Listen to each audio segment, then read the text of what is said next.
Hey guys, welcome back to this episode. Unfortunately, we will not have visuals for this episode due to some technical difficulties. Yes, but we will still have pictures of the actors, what movies they've played in, and all that other stuff. And we just hope you guys enjoy the video. Stay tuned. Enjoy. Welcome back to the One Shot Podcast. I'm your host, Vincent. And I am Johnny. Welcome back to the third episode of the show, guys. Yes. So what'd you do today, John? This morning, not much. It's Easter Monday today, so had off of work, which was nice. Got to relax a little bit. Actually got to sleep in for once. Doesn't happen very often. What about you? Didn't really do much. I slept in, worked on some editing for this podcast, So did I. Took me a few hours. Took a little YouTube while. was being a little problematic. Yeah. But, we released the official first episode today. Today is April 18th as of recording, so the first episode is officially out everywhere. Yes, but this is probably going to be a while. This is going to be a little while till this comes out. But probably like 4 weeks, right? Until... Yeah, something like that. Yeah. 'Cause this is episode 3. Yeah. That's crazy. But yeah, welcome back. Today was a pretty good day. Today was a great day for some news. Yeah. Well, we officially just got the first look at the Thor Love and Thunder trailer, and that looks insane. So good. Insane. I'm so excited. I saw it this morning when I woke up. I was eating a bagel, as us New Jerseyans do. Once again, didn't bring me a fucking bagel. I'm sorry. I just, I love a bagel. So, I was eating my bagel and I'm scrolling through Twitter, as one does. And so I'm scrolling, and I'm just sitting there waiting for my bagel to be done. And I'm scrolling there and I'm like, I pass a Marvel post. I'm like, oh shit. So I'm like, oh, let me look at this. And it's like Thor, and it's just kid Thor running. Yeah, running through. I thought it was fake for a second I when I didn't think first it was saw a trailer. I thought it was like a character profile because sometimes they'll do that. Yeah. So I opened it and I watched it. I'm like, oh, this is like a Thor thing, like a character profile, because they've done that before for like Captain America and so on and so forth. And so I'm watching it. And I'm like, holy shit, this is the trailer. Yeah. I got so excited, and I couldn't really watch it because I was out in public. I couldn't just play it out loud, so I had to wait until I get in my car to watch it. I'm like, oh, this is so cool, and it looks so good. And there's a shot in that which is exactly resembles the comics. Which one? In one shot. When Taika Waititi or Korg, they're on the mountain. That little mountain where it's over this big monster. Yeah. And that is an exact replica shot from the comics. Really? Yeah, That's awesome. I didn't know that. I loved his fur cape. I thought that was so cool. I thought it was really cool. I thought that was so cool. And we also got to see our first look at Natalie Portman as Lady Thor. And she looks absolutely yoked. Oh my god. She's fucking ripped. Yeah. She is absolutely ripped. She is. I'm really excited to see this film. Yeah, and it's going to be great. Coming out July 8th. But really? Yeah. I didn't know that. So soon. That's crazy. I know. Well, because I'm excited for Doctor Strange. I gotta buy my tickets for that still. No, you're fucked. I know. You're fucked. Yeah. My sister got tickets, so we're going to see that on May 5th, that Thursday. Oh, okay. If Johnny got his tickets, we were going to review that, that Friday, but fucking dick. It's okay. I'll watch the opening weekend, and it'll be good. Yeah, so I'm excited for that. I didn't know it was coming out that soon right after. Yeah, no. Because they haven't released anything. So. That's within 2 months. Yeah. Because this is coming out May 6th, correct? May 6th is Doctor Strange. And then what'd you say, July? July 8th. Really? Yeah. Holy shit. I know. That's so quick. Cool. Well, I'm glad Marvel's getting back on that grind where they're just kind of throwing out movies. Yeah, I know. It's nice. And the good thing is though they are still taking their time with them. It's not like they're just like bombarded. Yeah. No, not like Sony, Morbius, which I haven't even seen. I haven't watched. I know probably people if we get a larger viewing, will eventually want us to review Morbius. Yeah, I would like to. Eventually. I would like to Once but I'm not paying. I'm not paying to go see it. I'm not paying to see it either. I will find it online. Yeah. In a legal way. Or legal way if they decide to put it on like HBO or something. If it's on somewhere, I'll watch it. I'm just not paying for it. I don't think HBO is going to buy that. No, I don't think it's a good idea. Yeah. So last episode we reviewed The Atom Project, which came out in March. Yep. It is now April. But today we are going to be taking it back. We're going to be taking it back to the 80s, and we are going to be reviewing The Breakfast Club. It is considered a cult classic. It is. But we have very different views on it. Well, maybe not me and Johnny, but other people. Yes. Because I just don't know how to really say it. It just, to me, it was I rewatched it last night.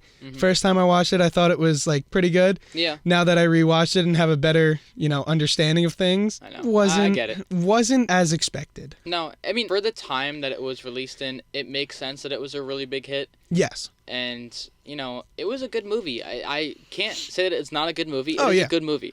John Hughes does a great job. It's shot beautifully. Yeah. The script is really good, and each character is like they dive into each character so well. Oh, and yeah. describe everybody really good. I didn't know. I don't know. I forgot it was that like vulgar, I guess. Yeah, I know. I didn't I remember literally that was either. watching the like almost one of the scenes when they like right when it kind of started, Yeah.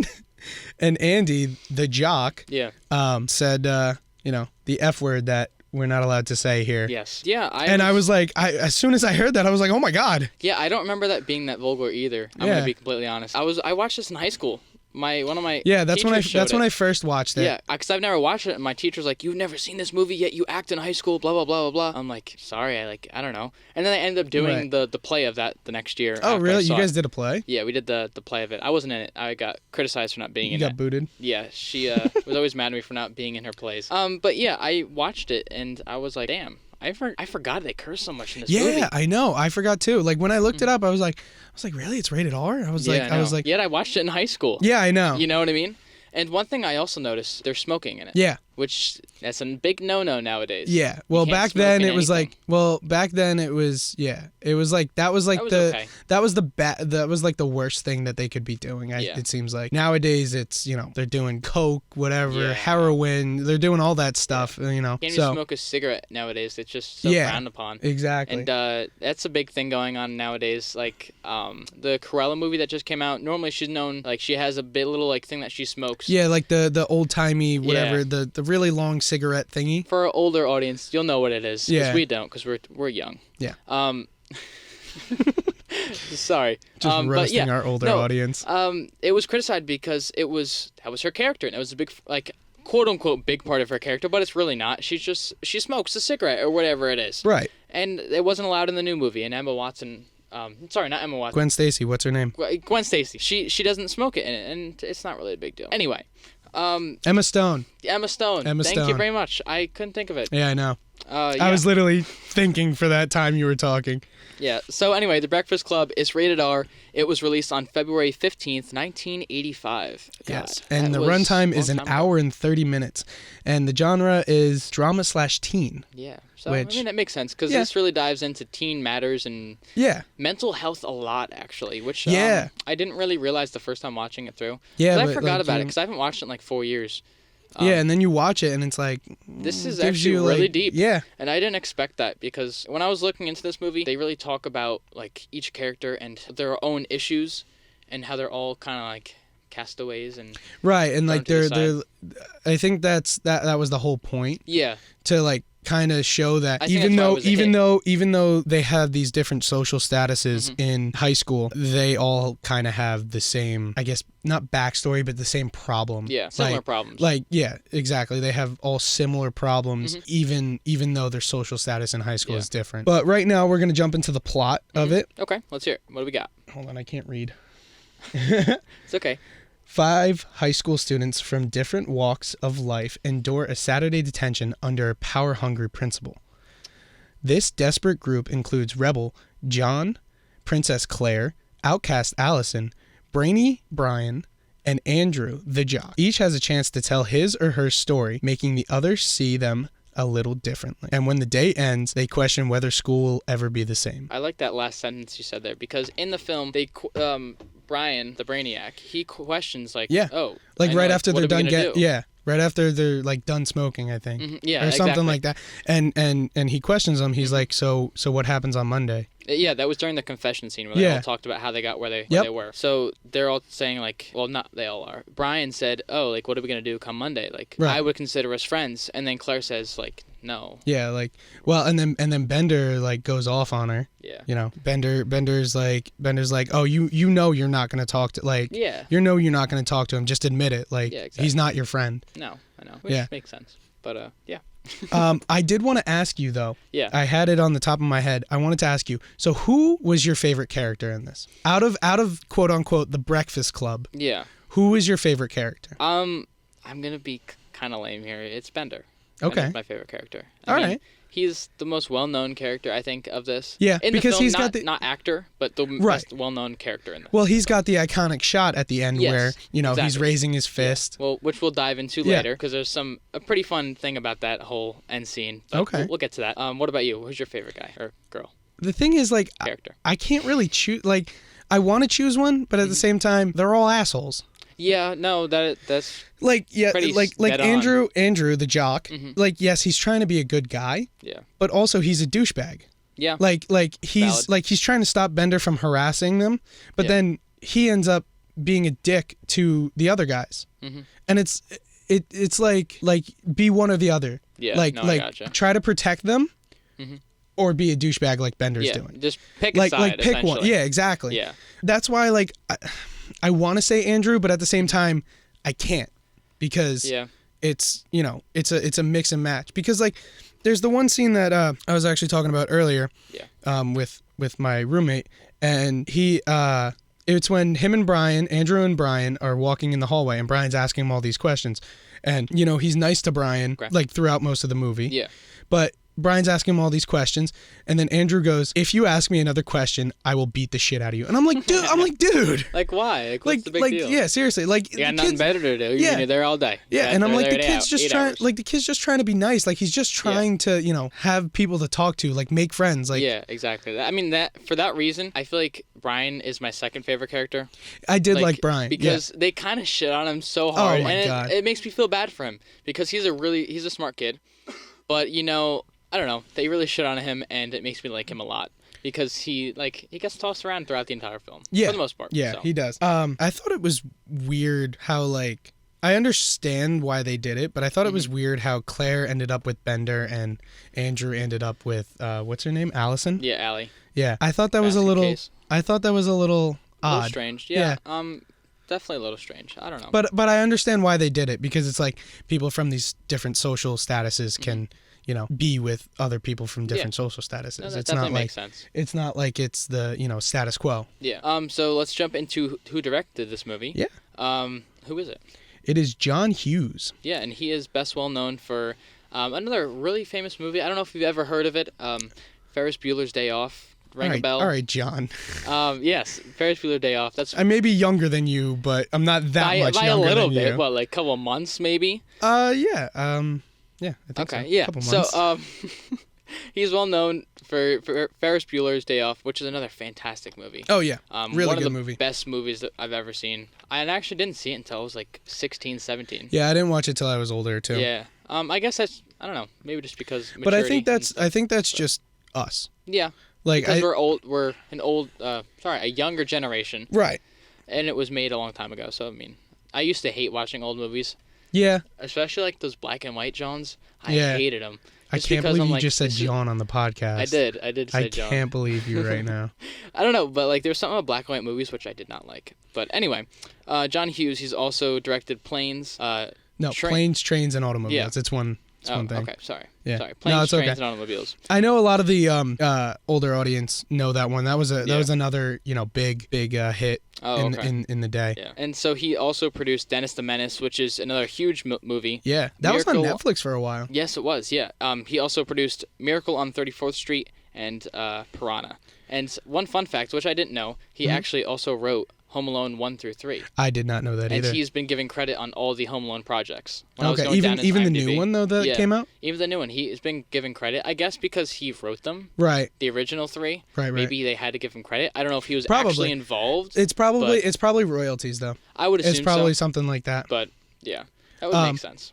I can't believe they remade Home Alone though. Yeah, into like a newer. I But like after the first 3, without Macaulay Culkin. Macaulay Culkin, Micaiah. without him, I feel like the movies were not good.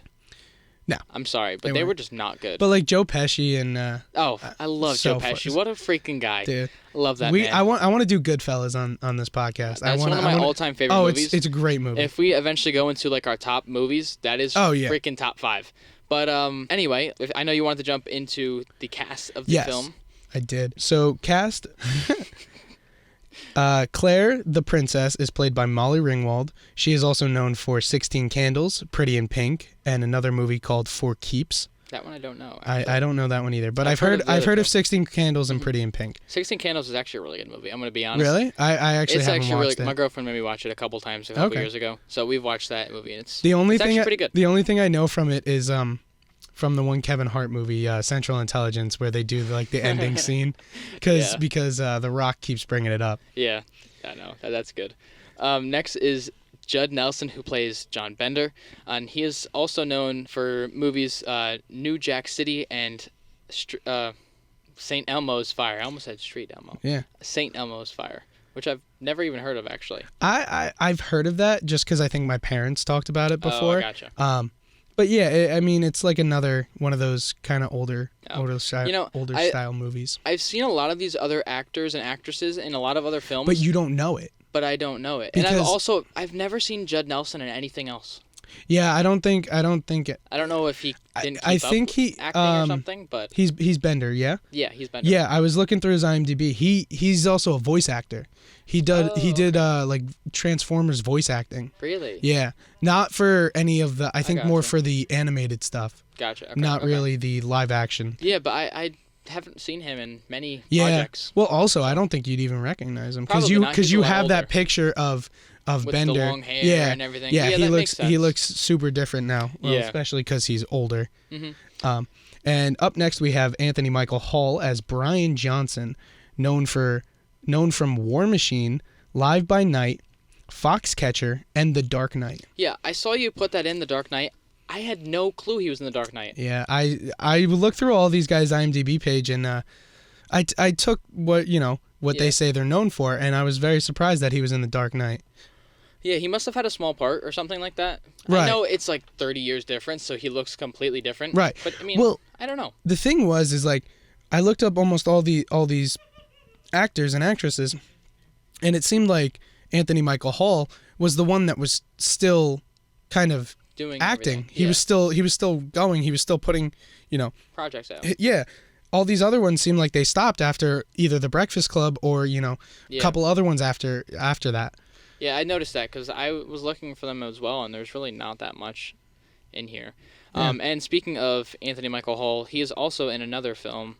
I believe it's 16 Candles. They're in that together. Oh, okay. Him I didn't know and that. Molly Ringwald, because like I said, my girlfriend made me watch that one. Right. And it was good. I like that, and I noticed that after watching one and the other, I was like, oh, they're in this Yeah, together. yeah. A So- lot of them seem like they're in the same ones together. Because they work well together. They Right. really did. So it makes sense to keep them together. Up next, we have Ali Sheedy, right? Is that correct? I would say so. Ali Sheedy. She plays Allison, or Allie, the basket case, and she is also known from War Games, Short Circuit, and High Art, none of which I've ever heard of. I haven't heard of any of these. I don't know. Like we've been saying, I haven't seen them in anything recently. Right. I know this is older, so it makes sense. But I don't know. She was pretty good, and I liked her in this film. But Yeah, I it was. have never heard of anything else she's ever been in. So Yeah, that, I know. It's weird to kind of look at their page and be like, I'm just writing this down. I don't know what they I guess are. it's because of our young age. It kind of makes sense. It has to be So- because these were probably made what 80s 90s 90s, and early 2000. Yeah, I would assume. maybe even early 2000s. I wouldn't even go that far. Yeah, I know. It's just I feel like if we asked our parents, because Oh, yeah, they probably around would that know. age, Yeah. they would totally know. 100%. My parents were teenagers when this came out, so Yeah. that makes sense. And last up, we got Emilio Estevez as Andrew Clark, known from The Outsiders, St. Elmo's Fire, all three of the Mighty Ducks, and the new Mighty Ducks show that came out on Disney+. Yeah, see, he is the only one I really recognize the most from. I watched Right. The Outsiders in high school because we had to read the book and Yeah. everything like that. Great movie. I want to do that one too. Yeah, that's another really good movie. But I didn't know he was in the Mighty Ducks. I haven't seen that in a long time, so that's Oh, probably really? why. Yeah, I watched them. I think this summer. I think haven't seen watched them in I like 10, 15 binged them. years. I literally binged like all three of them. Yeah. And No, I haven't seen 'em in a I'm minute. not touching the show because Yeah. it'll ruin the Mighty Ducks No, for I me. gotcha. So I'm just That makes sense. I'm letting it be. Up last, we have Paul Gleason, and he plays Principal Richard Vernon, and he actually is known for Not Another Teen Movie, Trading Places, and Arthur. Yes, and unfortunately, he is no longer with us. Yep. He passed away May 27th, 2006. Yeah, that's pretty sad. Yeah. 'Cause he was an integral part of this film. Yeah, he was a very big part of this film. Yeah. And I know we were just talking about the plot, but one thing before we start going into this entire film, I want to talk about their confession and how they all got into detention, because that kind of makes sense. Like, right. I was wondering it the entire time watching it, how the hell did they get there? Right. I feel like that's pretty important to know. Right. And They it only bring it up until like you're almost done with the movie, pretty much. I guess that's a good way to talk about it. But how they got there. Okay, so how each character got to detention, I'll jump into that. Andy, he confesses that he attacked and humiliated a weaker student in the locker room, and this was to get respect from his father, because he's a big athlete. Yeah. So to be honest, that was a very I don't want to say emotional, but like seemed kind of relatable to a lot of people. No, that makes sense. And I did really like that part in the movie. Yeah, I mean, Bender, we all know he's a prick. Yeah. He's a dickhead. So he ends up pulling a fire alarm, which is It's just it's Bender. self-explanatory. And then throughout the film, he gets 2 months more of detention on every Saturday, just from talking back to Principal Vernon. Good old Dick Vernon. Yeah, Richard. Claire, she ended up skipping school to go shopping. Makes sense for her character because she's rich and she's the princess. So she has to skip school to Yep. go shopping. Brian ended up failing a project in shop class, and then he ended up bringing a flare gun to school, and He was going to attempt suicide. Yeah. And he was caught because the flare gun actually went off in his locker. But like, my thing is like, how don't you know it's a flare gun? It's probably literally like it has a huge barrel. Exactly. You know what I mean? And it's probably orange. Yeah. Like they made them orange. I think they only make them orange. Yeah. Like, how do you not know it's a flare gun? That's true. Yeah. That makes sense. Allison, or Allie, the basket case, she ended up volunteering for detention because she had nothing better to do, which totally makes sense for her character because she is the complete outcast out of all these characters. She's the basket case, so She's why crazy. So why not be there just for fun? Yeah, and I feel like this whole confession scene really explains, like, how do I even say it? Like, it reveals the struggle at heart for all of these characters. Right. Because, and it explains their motivations throughout the entire film. Then I don't know. One thing I noticed, like, they really dive into each character's social class a lot, and I kind of wanted to note this. Yeah. So Claire, obviously we know she's preppy. She's the princess, and she's a stereotypical, like, popular girl. Right. And so they show this. Real quick, sorry. Because real quick, in the beginning, literally, Andy and Claire, Andy's talking to Claire, and he's like, "Oh, you going to the party, whatever, this Saturday?" He's the guy's parents are in Europe or whatever. Yeah. And they're like talking, so it's like you can tell they're the popular kids. Yeah, no, that totally makes sense. So obviously, like, we know she's preppy, she's the princess, and they show this. Obviously she's in the BMW in the beginning. Yep. And then they show her with her diamond earrings, and it's just a perfect way to show this. And then eventually she has her lunch. Yep. The lunch scene is probably one of my favorite scenes because it describes each character's social class so freaking well. Yeah. She has her sushi, and she has the soy sauce in this nice glass container. Yeah. She pours it on, and then another, like, cool thing, they show Andy, the athlete. He's the dumb jock. That's the dumb jock stereotype, which is perfect. And they show his lunch, and so he pulls out this big, gigantic brown bag with a smiley face on it, with like 8 different with things like 3 sandwiches, a thing of bananas, an apple, amongst other things, and it shows like, oh, he doesn't have a ton of money. Right. Like, he is a jock. He needs to eat a ton. It's a little cheesy because it's a stereotype. Like, oh, athletes eat a lot. Right. But I mean, it works. He's a jock. It makes total sense. And then Allison, the basket case, she's just kind of crazy. Yeah. And they show this. Like, they show, like, biting her nails. They show her in the beginning when everyone walks into the room.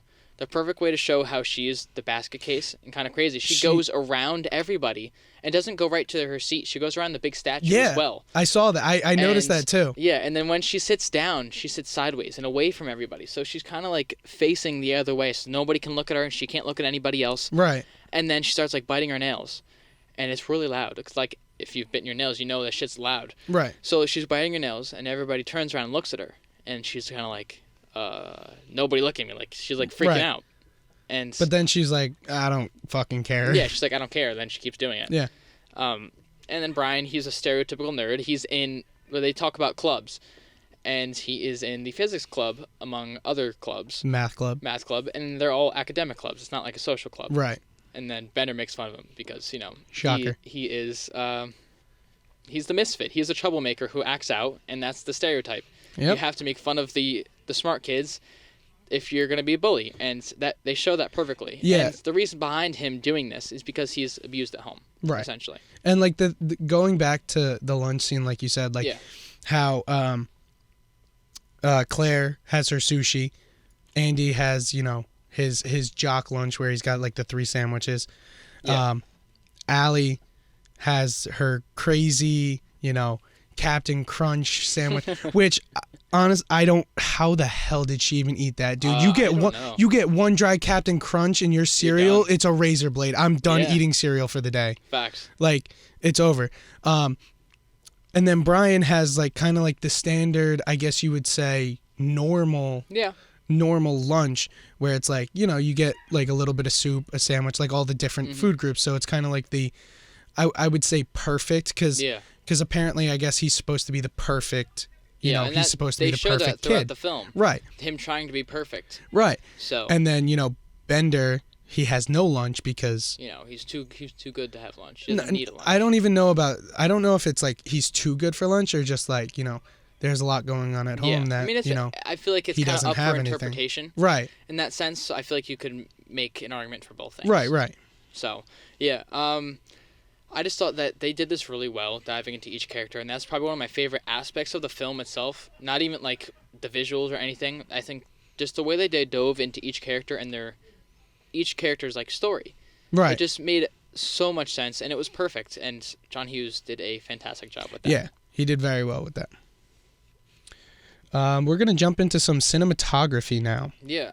The first thing I noticed right from the beginning of the film, when they're all getting dropped off at the school, the first one I believe is Claire, or one of the first ones is Claire. It doesn't really matter what order, obviously. But Claire's getting dropped off by her dad, and so you see right from the get-go, they see the BMW logo, center screen, and then it slowly pans up to them, like Claire and her father, and I think that was such a smart idea. Oh yeah. Because it wasn't just showing the interior of the car, because it could be any kind of car. Right. They have to show right from the beginning of the film she has emblem. money, she has a high class. Right. And they did that really well, and I thought adding the pan, the tilt. Right. Tilt is when you go up and down. Pan is when you're going left to right. For those who aren't film people. Yeah. I was told to describe some film terms when we're going through this. So. Oh, okay. That was by who? Yes. Your mother? No, my girlfriend. Okay. Helen. She told me to go more into detail about that for people who aren't film people, which totally makes sense because in the first episode I was talking about rack focus. Yep. We were doing that, and she texted me after she was listening to the first episode, which we just released. Yes. And she goes, "What the hell is rack focus?" And right. Okay. I'm like, "Oh, I didn't even think to explain it." Right. But I mean, we kind of did. So we kind of did, but yeah. If you put it, you can kind of put it together. But for those who don't know, rack focus is when you have one thing in the forefront and something in the back of the shot, and you switch focus. One's focusing on the front object, and then you can change it, and it'll make the front object blurry and the back object in focus. They do that in a lot of superhero movies. They do a lot, and I just love it. Like Dark Knight. So I'm pretty sure they do it in like Dark Knight, Batman Begins, stuff like that. Yeah. Because Batman's always in the background of most things. No, that's true. And then they switch to focus in on Batman, and then they blur out whatever's in front. It's just a really smart way to do things, and it's so simple. All you need to do is move the lens from left to right, I guess you could say. Yeah. But I don't know. That just works really well. And sorry, going back to Claire and her father, you see the camera tilt up in a slow tilt up to seeing the two of them, and I think that just works really well. I feel like that was a smart way to do it because it shows them being introduced and it shows the car, which and it shows the emblem, so it's like, oh, she's in a BMW, she has money, but then you don't really get that feel until you see she starts talking with her father, where it's like, Dad, do I really have to go? I can't believe you couldn't get me out of this, and it's like. And they even show that later when she gets there and she sits down and she raises her hand and says, "Excuse me, I don't think I'm supposed to be here." Right. And Principal Vernon just ignores it. Yeah. And he goes, the clock's starting. You have 8 hours. Here you go. Yep. And I thought that was just perfect. Like, 'Cause it's like- it ignores the Yeah. preppy girl. She doesn't like. It doesn't matter what she says. Right. Essentially. So yeah. I know you had a couple things here on cinematography that you wanted to talk about. Yeah, well, this is going off script here. Mm-hmm. I was not confused, but they did this a lot in the movie. They showed shots of the shoes and like their feet and their legs. And I was very confused by this, but thinking about it now, I think it's more so that they show like everybody has a different style, everybody's unique, and everybody has you like can make that argument, but I just figured it like, oh, they don't want to do a real wide shot, which is pretty much just showing the character in a smaller fashion, like having them in the middle of the screen, and then you show the background and everything. I think they just wanted to get like a nice close-up shot of like from chest up, right, and do it that way, and then they also just jump cut to the feet and show them dancing. I don't know. Okay. I didn't interpret it in the way that you did, but I can see where you're coming from. Right, because if you really think about it, like nobody's shoes or whatever are alike. Yeah, no, like definitely. you have Andrew, who's got like, I don't know, I guess like Converse on. Yeah. Whatever. Claire, who's got like high heel boots. Mm-hmm. Then you got Brian, who's he's got his Nikes. Yeah. And then you have Bender, who's got his like boots. His right? boots, but he's got the bandana on the one boot, whatever. And then you have Allie, who's, I don't even know. Like they're like weird shoes, but then you see like her socks are like rolled down and like scrunched, whatever. Yeah. So maybe it was just a way to describe the character more. Yeah, that's what I like. I think it was more so trying to not figure out. I think it was more so trying to tell the audience that like these characters are unique. That's possible, in their own way. Doubt. And since we're speaking of that exact scene, the dancing scene, I think of that more of a montage because there's very little dialogue. The music is high, so you only really hear the music, and they're dancing. Mm-hmm. So, I mean, you see Brian in the, I don't even know what you want to call it, like I guess a radio room with all the... Yeah, I guess. It didn't seem like a studio, but I get where you're coming from. So he's flipping through all the music. And so he's flipping through all the music, and you see him like eventually pick one, and then it starts playing. He runs out, and one thing I really loved about the beginning of this montage, they show Brian running across like the library. He's dancing, he's going, and the camera pans to him, so it's going left to right, and it's following him. And I thought that was just like really, really smart. Rather than showing him in one place, the camera follows him as he's going. Are you talking about Brian or Andrew? Brian. The nerd. Okay. Yeah. So it's following him after he puts the music on. Oh, okay. I thought you were talking about the scene where Andrew's fucking like stripping. Oh no. Running around. I didn't even get to that yet. Oh, okay. But no, I thought that was just a really great like shot, and I don't know, I loved it. And then it jump cuts to them dancing on the table. Right. Which is probably one of my favorite shots throughout the entire film. So it has the three people dancing on the table. I'm not sure the exact order, but it's three of them. They're on the table, they're dancing, and then it quick jump cuts to another group of kids, and they're like in a line. They're like doing like a it was Bender, Brian, and Andrew. Yes. Oh yeah, all the guys. Yeah. So all the guys are just dancing, and they were doing the iconic, They're going like this. If you guys are watching the visuals, you'll see us doing it. Yep. So they're dancing, and then jump cuts again, and there were a lot of jump cuts in this. Yeah, I just feel like that. The jump cuts in this montage work really well because it's high, it's fast, it's with the music, and it's also showing all the different areas and perspectives. Yeah. Like these guys could be doing this up on the balcony, and then Claire and Allison are doing this down, by the tables. It shows a lot of the different perspectives going on at the same time. Yeah, definitely. I just feel like this was my favorite like cinematic scene throughout the entire film. It was just shot so beautifully, and the montage with the music high, it just makes it, and the high intensity of the dancing, I don't know, it just works really well. Yeah, and I love it.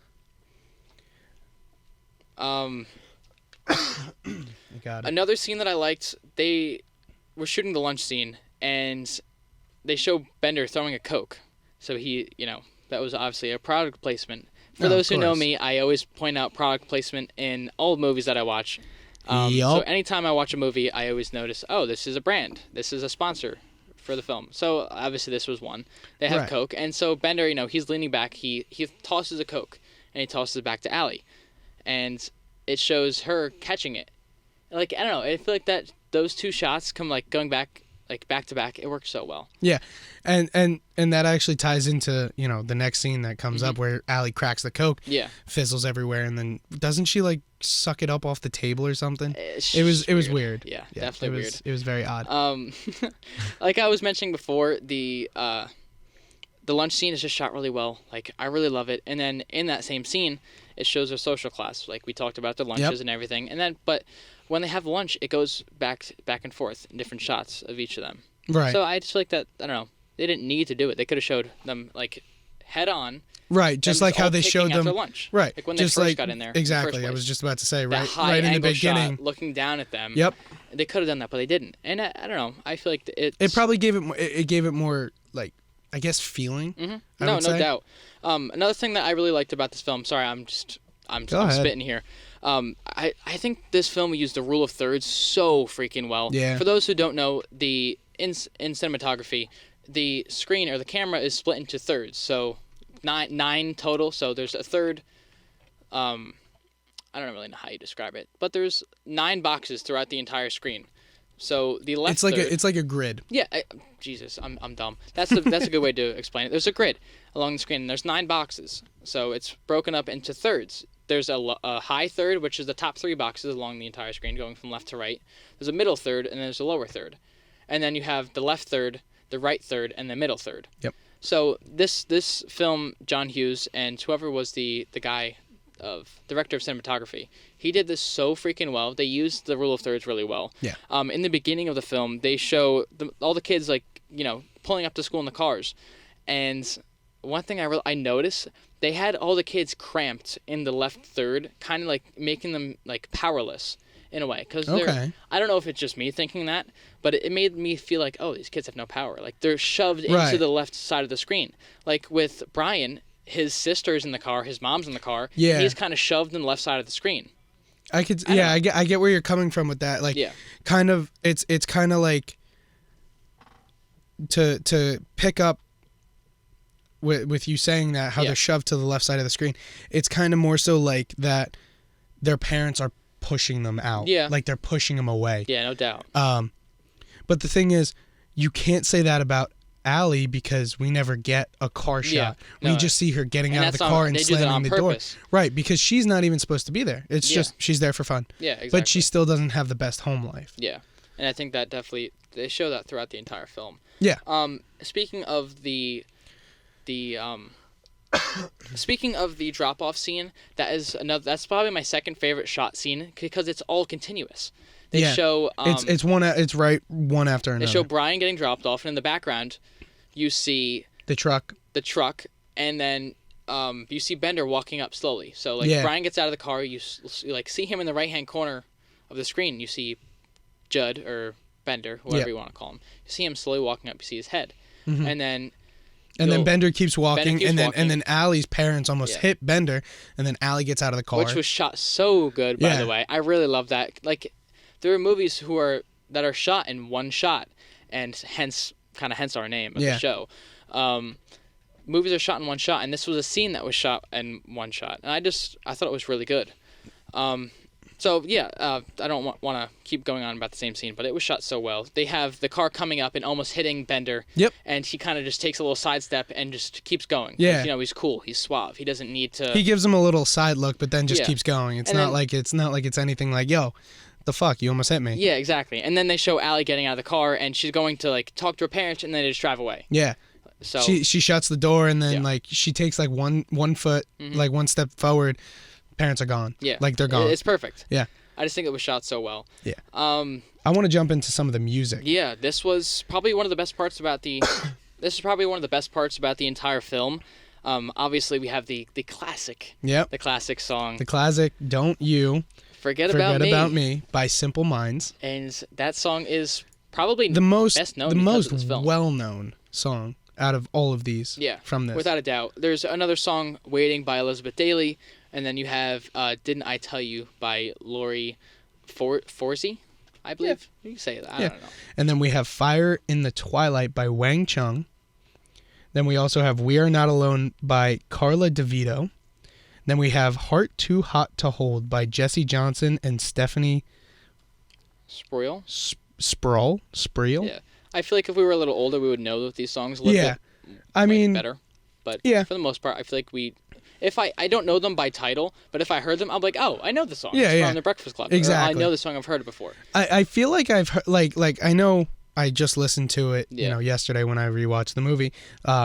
When I heard "We Are Not Alone," it sounds similar to other tracks, but I know like back in the day they sampled, they did that, they did this with music, so it has the same kind of tune to other like 80s songs back then. Definitely. And speaking of that song, "We're Not Alone," it's actually the perfect song for this film because it's talking about mental issues and mental like health and stuff like that, and these are all outcasts. All these kids are from different cliques and different like social classes, and they're all coming together. So it plays this song in a crucial scene.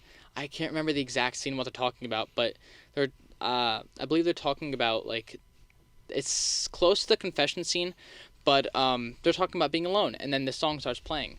And right. I just think it's such a smart decision. Well, because does the confession scene, I can't remember, even though I just watched it, does the confession scene come after or before the dancing scene? Because I'm pretty sure that song plays during the dancing scene. It might have been then. Yeah, I think you're right. I think it was something like that. But yeah, this song, I don't know, this was a great decision by John Hughes. Yeah. Because it totally makes sense to play. It's like, why would you not? The kids are supposed to be outcasts, they're supposed to be alone, and this makes you feel, oh, they're not, they're together. Yeah, and the one song, "Don't You Forget About Me," it's the most well-known song. Somebody will put that song and immediately somebody will think of the Breakfast Club. Yeah. It's not like you don't know it. No, exactly. You could play that song probably anywhere and somebody would be like, "Oh, I know this song. It's from the Breakfast Club." Yeah, I know. Even before I've seen this movie, I knew, oh, this song is linked to this movie. Right. Like I knew it. I didn't need to watch the film. Well, I think like because it's that popular. Yeah, I think it came on like the radio or something if like I was driving with my dad or something and song came on and I'm like, all right, this is from that movie, and then my dad's like, yeah, it's from the Breakfast Club, all that stuff, and it's like, you know the song. Yeah, that makes sense. It's not like it's not like these other ones where we don't really know them. Yeah, especially by name, because I don't know them by name. That's my like thing. I don't know songs by name, but if you play it, I'm like, oh, I listen to this song all the time. Do the hurdle, man. Yeah, I probably should, but I'm so bad at it. Hurdle is like Wordle, just Hurdle's Wordle. You guess the song. Yeah. You get a couple different guesses. Yeah, exactly. Speaking of songs, not really related at all, but I'm gonna jump into the Great script segue, or improv. John. Yes, I'm so good at this, guys. I'm gonna jump into the script and improv. Something that I can't see my laptop. Sorry. That's okay. This is the biggest scene in this entire film. Probably one of the most well-known scenes of cinematic history. Okay. The last scene of the film. Oh, yeah. Obviously, not most important scene, the most well-known scene from this film when Judd Nelson puts his fist in the air. Mm-hmm. Initially, he was just supposed to walk through the field and with the sunset in the back, and it was supposed to end. Yep. Then Judd Nelson, gets the idea, and he doesn't, without like asking for permission, they start recording, and he's walking, and he just throws his fist in the air. Really? So I didn't know that was improv. Yeah, and I was reading into this, and the director John Hughes, he left the confession scene up to interpretation because he wanted it to be more natural. Right. So with that, he left a lot of the things up for interpretation. So this movie has a ton of improv and unscripted things. Really? I didn't know because that. he wanted input from the actors. That's make fair. Things like seem more natural. Like Andrew's story, how that kind of fit perfectly with his character. It's like, a jock beating up on a weaker kind of person. Like say, it's kind of like if Andrew was to do it to Brian. Yeah. It's something of that sort. No, yeah, and it's supposed to be relatable to the audience as well. Right. And so with the confession scene, the director, John Hughes, said, oh, this is the general idea of where I want to go with the confession scene. You make up your own story. So this was all unscripted and all improv. He kind of told them, okay, this is what I want you to do, but I'm not telling you every single line or every detail. I want you to kind of make up your own story of how you got here. Right, which was really cool. It's a good leaf in the storytelling. But they kind of, the thing was, some of them they kind of, like for Claire's sake, they kind of gave it to her, I mean, that was wasn't pretty like, obvious. right? Because it's not makes like she sense. was gonna do something like terrible. No, she's not Like like it, any it of the was other characters. it was something stupid like Yeah. skipping school to go shopping. Exactly. So that makes sense. Right. But all the other ones, it's like, oh, okay. Yeah, it makes sense. And that's why I think this movie worked so well, and all these characters really worked well together, because everything was left up for interpretation for these actors. They were Right. allowed to do what they wanted to because of John Hughes. He said, okay, like, here's what I want you to do in this scene. And Make it your own. It brings light to Brian and being the perfect child, being the straight A student, being all that, because if that was actually improv, he brought light to so many other people. He probably helped so many other people that were going through that, being the straight A student, trying to be the perfect child, because it doesn't matter. Yeah, exactly. You shouldn't feel like you need to kill yourself to be perfect, to be, because nobody exactly, is perfect. Exactly. Obviously. And he even fantastic. says, but like Claire says that, and then he goes, well, I didn't do it, did I? Yeah. But still, But you it's were going like, to. yeah, but it's That's still all. like, you don't need to be perfect. Yeah, exactly. And they just do this so well. Right. And this is a pat on the back to these actors, because These actors they did a great job. So good. Great job. They were so good. And with Brian's need for perfection, there was also Andy's need to succeed, because Right. he was pressured by his dad. And then Claire felt trapped in her popularity. Mm-hmm. And You see that in a lot of movies, though. Not Claire's, but Andy's need to, for success. kind of like Troy Bolton in High School Musical. Yeah. Maybe we'll get down that avenue one day. But Maybe. there's also Review all of them. 1, 2, 3. Oh God, I need to rewatch those. It's been a minute. But there were a lot of mistakes in this film, but I only want to point out two. Yeah. Nothing like outlandish, but Well, I these were read this before continuity. I actually watched. I read what you wrote before I watched the movie, and I was literally keeping an eye out for them. I couldn't find the one. I found the trick one, but I couldn't find the other one. So pretty much, there's a continuity mistake. After Claire does her trick, she ends up putting away her lipstick twice. There's a shot of her putting it away from the front, and then another one from the back. So it's nothing crazy. But you see it twice. So when I actually spotted that, so you see her put it in her bag. Yeah. From the back, and then it cuts to the front, and she still has it in her hand, and then she puts it away, which is a continuity error. Which it's but it's crazy. something little. It's just it's not like Game of Thrones where there was a Starbucks cup, in the final the final season. Yeah, I mean, it's nothing like an average movie watcher would notice. Right. I feel like somebody who wouldn't really pick up on it. Yeah. It would just be like, Exactly. oh, okay, yeah, she did her trick. She's putting her lipstick away. It's not a big deal. Mm-hmm. And then there's a second continuity mistake. Again, nothing crazy. It's Claire again. Her hair changes in the library scene. First it's flat, and then they show her again, and it's kind of poofed up and like with a flip. Her hair is. I was looking at that. Her hair changes a lot, actually. Like there's a lot of continuity with her hair, but I understand why, because I guess that kind of style she had, it was hard to kind of make it perfect. Yeah, no, that makes but sense. like there were parts where it was covering her forehead, and then they cut to another scene and it's not on her forehead. There was a bunch of that stuff. Yeah, no, that makes sense. So we're gonna jump into the movie's rating. Yeah, this was kind of surprising. First one I noticed here was Metacritic, and they gave it a 66. I think that's valid. I mean, I think that's valid. I guess this is a non-biased, non-nostalgic critic. So, I mean, it makes sense. The movie is good. It's just not, great. It's not great. It's shot really well. The use of all different types of shots is done so well, because they don't just use, a medium shot or a wide shot. Right. Like, a medium shot is pretty much, your chest up to your face. They use so many different shots in it. They do a lot of, different angles. So they're, on the side, at, a 45-degree angle looking at you. So it's not just, head on. And John Hughes had a great, job with this, because that's what really kept me focused on this film, seeing all the different shots. You see from the front, from the back, all these different avenues. There are a lot of different shots. That's one of my favorite things about this. It's crazy. So it was done really well. Rotten Tomatoes gave it an 89%, which is, I think it's a little high. It is high, but I think for when it came out, and it being the way it is, bringing light to certain situations, I think teens back then,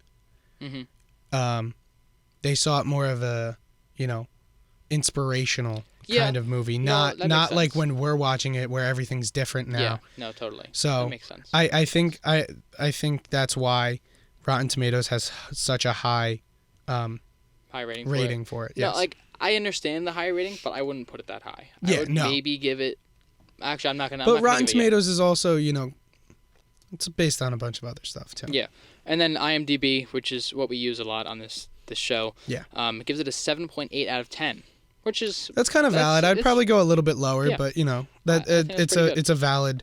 It makes valid sense. rating. Yeah, and then how much this movie made? We didn't even talk about money in this at all. Oh my god. Opening weekend, this film made $5,107,000. Yeah. Pretty crazy. That's crazy. For back in the 80s, 85 this was released. Yep. So that's pretty good for them. And then total earnings up till now, $45 million. So almost 46. It was $45.9 million. Yeah, pretty good. Which is insane. That's also like international, it's crazy. It's absolutely crazy. Yeah. I kind of want to know what the budget was. Yeah, that's pretty interesting too. But I'm going to jump into the awards for this film. There actually weren't too many. There were only 4 that I found. Really? So, and a lot of them IMDb? are recently. Yeah, they're IMDb. One was 2020, 2021, 2016, really? 2005. Okay. So nothing. Oh, okay. I see why. Nothing crazy. Yeah. I see why it was so recent. Yeah. So at the Online Film and Television Association in 2020, they were winners for the motion picture. Yes, but they actually won to be. It seems like they were inducted into the Hall of Fame. The song "Don't You Forget About Me," the classic song that was inducted into the Film Hall of Fame as well. Yep. The next year in 2021, so they were winners of that. Yes. And in 2016, they were winners of the National Film Registry, at the National Film Preservation Board in the United States. So. Yes. And in 2005, they were winners of the Silver Bucket of Excellence Award. All 4 main characters were winners. And that was in 2005. Yes. So, yeah. So now that we ran down the awards, we're going to jump into our favorite scenes. Favorite scene, without a doubt, mine is the lunch scene. Yeah, of course it is. Talked about it for 10 hours. I talked about it for like 10, 15 minutes, so I'm sorry if you guys got bored with that. But it's by far my favorite scene. It's shot so freaking well.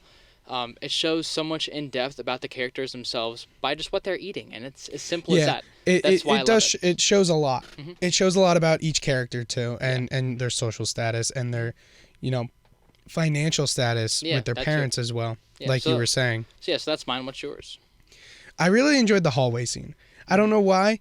Something about it made me really enjoy the hallway scene. Just how they're running down different halls, with the music playing, trying to escape Principal Vernon, and he's just walking. But like that's the thing I didn't understand. Like he's just walking. You guys know the school too. Yeah. Just like him. That is true. How don't you not know where to go? That is to valid. avoid him. Like if it was my high school, I think I would know a way to get exactly around it. Yeah. Yeah. My high school was weird. It was literally in the shape of an H. Oh, that's strange. Like it was. So you had to go through this middle. Yeah, there was like a middle wing. Yeah, so it was hallway, come down, come across. There's this big middle area here. Yeah. Then there's another hallway down, and then we had an upstairs, which was same layout, and it was literally in the shape of an H. And I was like, okay, this is weird. So you would always have to. There was no you can't cut through classrooms. There was nothing like that. So it was you literally had to go into this middle area. Oh, okay. Yeah. Yeah, that's pretty interesting. So. Yeah, it was weird. But yeah, the hallway scene, I like that too. Yeah. I just like montages in movies. I gotta say though, there was a lot in this movie that threw me off. Like there was a lot of outbursts out of nowhere. Mm-hmm. Just like you said, the confession scene. Like Claire just told the truth. Claire just told Brian the truth. And Bender just out of nowhere just goes, "Fuck you," and it's like, it was a random outburst that I feel like didn't need to be in there. That's true, but maybe that's just them trying to, make Bender's character deeper. perhaps. I guess it just But, seemed. I mean, we already know he was a dick. Yeah. So what's the point? It just seemed like a little forced. Like some stuff seemed very forced. No, without a doubt, there were things that were definitely forced in this film. But I guess that's just, I don't know. Maybe that's how things were in the 80s with film. I guess so. Maybe they had to make stuff blatantly obvious. Yeah. But I think we should wrap it up and jump into our ratings. Our final ratings. Yeah. So we're gonna rate these films on 3 different scales: acting, plot, and then overall rating. Yes. I'm gonna let you go first. Oh, okay. I was gonna let you go first. No, please. Okay. So acting, these actors did a very, very good job. But I'm gonna be realistic here. There was some stuff that was, not that great. So I'm gonna give it a 7 out of 10 for acting. How about you? On acting, I'm also gonna give it a 7. I just think it was average, and that's what a 7 is. Yeah. I mean, the casting was good. Yeah, like they casted the characters very well, but I think the actual acting, some of it was dull, some of it was forced. It could have been better. No, without a doubt. And then plot, I think this plot was pretty good. I liked it. I'm not gonna give it a great rating. I'm gonna go like 7.5 here. See, I'm gonna totally disagree with you here. Really? Absolutely disagree with you, because I think the plot was good. I think it was good. Wasn't great, but to be honest, I'm gonna give it a 5. A 5. A Jesus. 5. Wow. After rewatching it last night, I have to say, it was a good movie, but the plot, they could have done something more with it. Also, real quick before we finish up this episode, where the hell did they get the name The Breakfast Club? What the fuck? Like, where did they get that? I really want to know. Like, because they made Brian write the fucking essay. Yeah, I know, right? Where did they get the fucking Breakfast Club? I really want to know. That's a really good question. That pisses me off, though. Like, because it's. I mean, they had lunch together. They could be the lunch club. Yeah.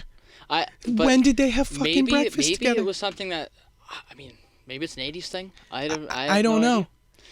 But no, that's a good. That's one thing. Question. That's one thing that pissed me off. They don't talk about breakfast. They don't go eat breakfast. That's true. They don't do shit about breakfast. Why not name something the tension? Like they're in the tension for exactly. But no, that's a good point. I never really thought about that. But it gets me a little heated. That makes sense. But what's your final rating overall? Overall, is this are we rating this overall with nostalgia as well? Because I know we're younger, but I don't know. I wasn't really, there was really not much nostalgia for us though. I know. No. More so our parents would get more nostalgia out of it. Okay. So what are you going to give it? So I'd probably give it the medium of the two. I'd probably give it a 6 out of 10. Damn. Because I think that's for this movie. I think that's a very valid and respectable. That makes sense. Kind of rating. Yeah.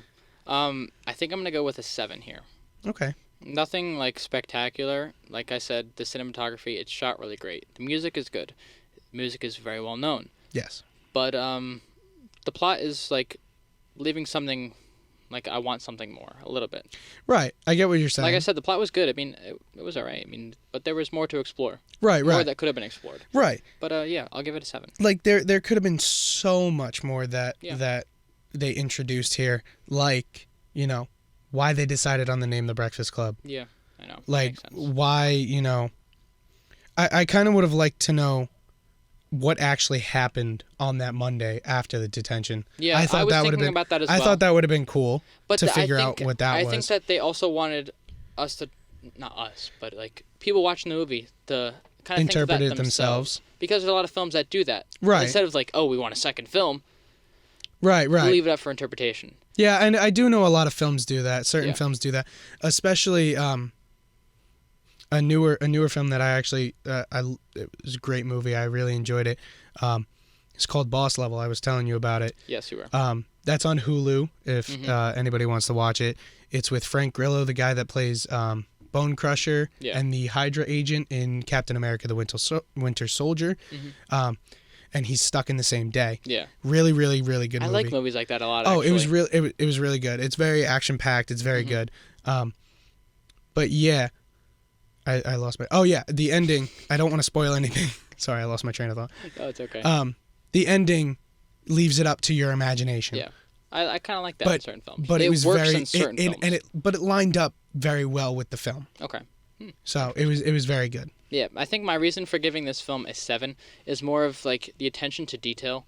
Like I've been talking throughout this entire pod, how they really dove into each character and their development. Yeah. So that's why I'm higher on this. Well, they did. They really did dive into that. They did certain things really well. Yeah. That's why I'm so high. So. Yeah. I don't know. I don't know why I gave it, like, I do know why, but for some reason I feel like I can't explain it and to give it justice. Like, no, that makes sense. It was just something that I wish they did more with. No, I think that's the best way for me to you needed more. Explain it. I needed a little bit more, something extra, give me, a little explanation behind certain things. Yeah, no, I gotcha. Yeah, that makes sense. Like I understand why Claire gave the earring to Bender. I understand that, but why did Claire and Bender get together and not Claire and Brian? Yeah. Why did Andrew go with Allie? And stuff like that. No, like that's valid. So totally I think there could have been more to it. Yeah. I think that's why I rated it so low. No, I totally get that. But yeah, that pretty much wraps up episode 3 of the One Shot Movie Podcast. Yes, sir. Thank you guys so much for tuning in. Thank you, Vinny. And what do you mean, thank me? Well, we're co-hosts here. I know. It was a great episode. It was. It was a great episode, and if we wanted to, we could talk more about it. But it's all right. Time's up. Time is up. So yeah, thank you guys for tuning in. Yes, thank you for tuning in. Thank you for listening. Thank you for watching. Yeah, if you guys are on YouTube for the visuals here. But yeah, we will see you guys in 2 weeks for another episode. Yes, we will. We will see you in 2 weeks. Once again, thank you all, and we'll see you soon. Later. See ya.